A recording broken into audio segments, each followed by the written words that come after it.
No, I don't believe in nothing. Do you know what I mean? To believe something is to believe is right. You haven't. Where's your factual evidence? You believe in something. I'm dealing with facts. I believe in a. I know, not believe. I know there's a devil, right? But then I also know like there's got to be a counterbalance to what that devil is. So you know what I mean the goodness or the evil is whatever one that you pay attention to. Is whatever one that you keep on constantly thinking about. Because what you think about, you bring about. I'm a big believer in that. I'm a not big believer. I'm a big knower of that. Whatever you think about, you bring about. You know what I mean? So I do know of a devil, right? And sometimes I can be a devil. To other people, I could be the devil to certain people, right? To other people, I could be an angel, like that, right? So the perception that is given out to people, some could have a good perception of you, some could have a bad perception about you. Some would say like you're the greatest thing since sliced bread. Some would say you're the most horriblest person since Hitler. It's whatever energy that you give. And that's what you will attract. And the things that you don't give the energy to, that's you will repel it. And I know this. I'm living testimony of this. So because I've done that right throughout my life, knowing that I can attract and repel, even when things are at its worst, I'm saying everything's great. Do you believe in outer things like jinns or ghosts or anything like that? Of course. Well, you see, here it is this. It's like when you are spiritually aligned, yeah, you know that there are such things as jinns and as ghosts, right? And science is improving constantly every day to prove that these things actually exist. Do you know what I mean? So I do believe in know of jinns and ghosts. And people say, well, how can you prove it? There's no such thing as ghosts. And I'm saying maybe for you there's no such thing as ghosts, right? So you got to think like if you put these things out to energy, right? And as we know, the science teaches us that energy cannot be destroyed, neither created, right? So us as human beings, we're energy. When you die, where does that energy go to? Because the energy can't be destroyed or created. So where does it go to? I mean, so it goes back to its source. The source is the universe, right? But then I believe like there is a source outside of the universe or outside of time and space and matter that is the Most High that controls all of these things. And people don't have to agree with me, but that's what I feel, not even believe. That's what I know. And in time, with the correlation with science and biology, we get to see these things all the time. Wow, that was quite That's deep. deep. I know. And That you was just deep. thought I was going to come here and just talk about boxing and how great someone's left hook was, but no, it's like, bro, everything pertains to energy, right? Yeah. And the more gratitude, there is an art in gratitude. This is why I know that your show or anything that you do, Sean, I'm not saying it because I'm here, is going to be successful. Do you know why? Because you come from that of a grateful standpoint.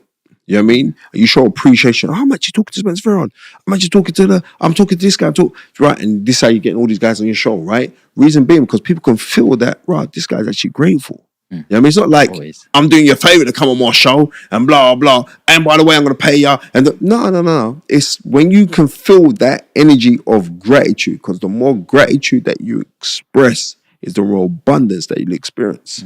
So when you do that, you are walking abundant. Why are you walking abundant? Because you're grateful. You know what I mean? Respect, bro. Respect. Right. Well, this show is all about my guest anyway. So I'm grateful to have you in the studios, and I'm grateful of your opinions as well, because one of my favorite sports is boxing. I love boxing.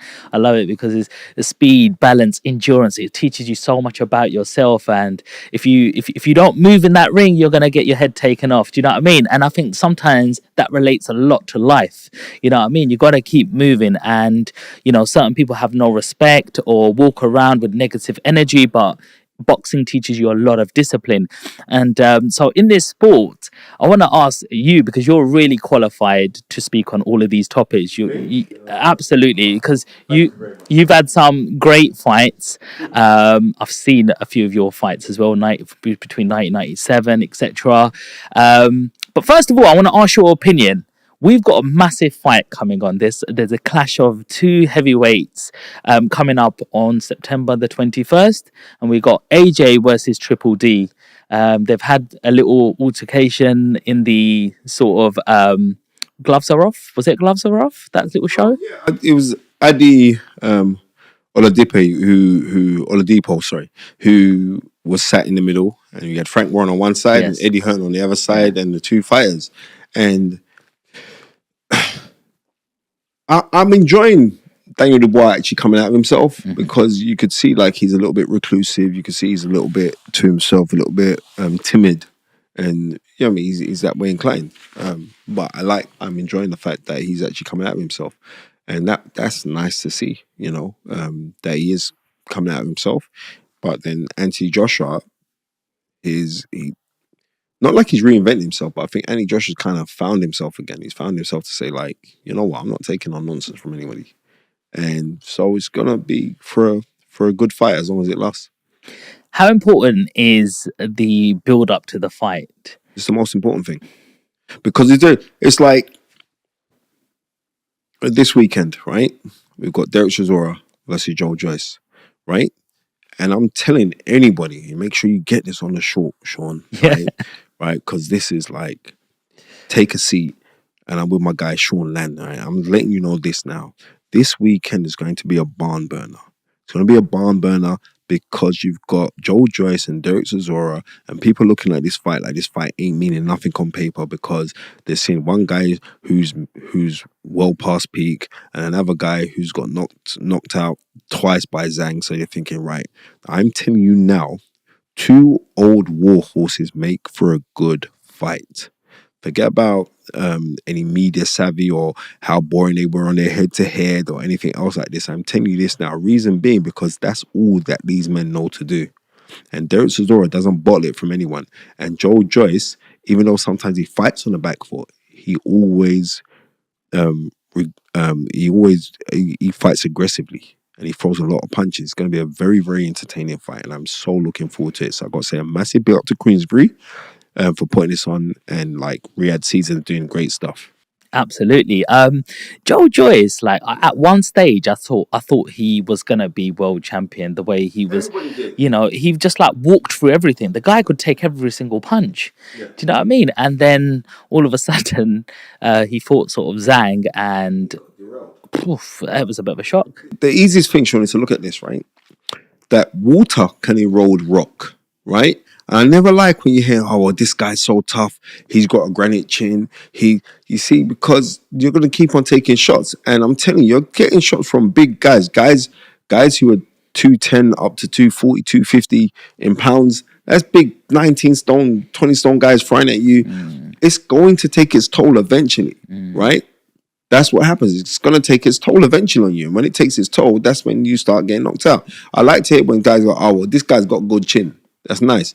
But you know what? On top of that, he's got a really good defense, and he's got really, really good boxing ability, right? And we saw this, right, with some of the greats who were kind of reliant on the fact that they were so uber gifted that they could do magical things, like Roy Jones Jr. Yeah. Roy Jones Jr. could do magical things, right? Magical things. I remember the night, was it June 9th or, no, sorry, March 9th, when he beat Andy Ruiz to become the WBA heavyweight champion, right? 2003. I was in Miami with myself, David Hay, Gary Logan, and Adam Booth. We were out there because David Hay was going to be fighting them, so we went out there for a training camp out there. And I remember watching that fight in a bar on Ocean Drive, and it was incredible what I witnessed. It was like, wow, this is crazy. But when you're relying on, not saying that Roy Jones don't know the fundamentals, he does, but he was supremely gifted. He had fundamentals, but he was a speedster. But when you start slowing up a bit, you can get timed, you get hit, you can get hurt, right? But for many years, we never saw Roy Jones get hit. So for years and years and years, we never saw Roy Jones get hit. Then all of a sudden, you see him get hit in his fight against Antonio Otava. He gets hit, and he gets knocked out. Right? So we're looking at that now. We're saying, wow. So when someone's relying on toughness, or I could just keep on walking forward and getting hit, you're getting hit. Everybody has a gauge inside of them, just like a computer game, right? Like you're playing a computer game, like you're playing Street Fighter. Yeah, I mean, like I don't know who your favorite character on Street Fighter is, right?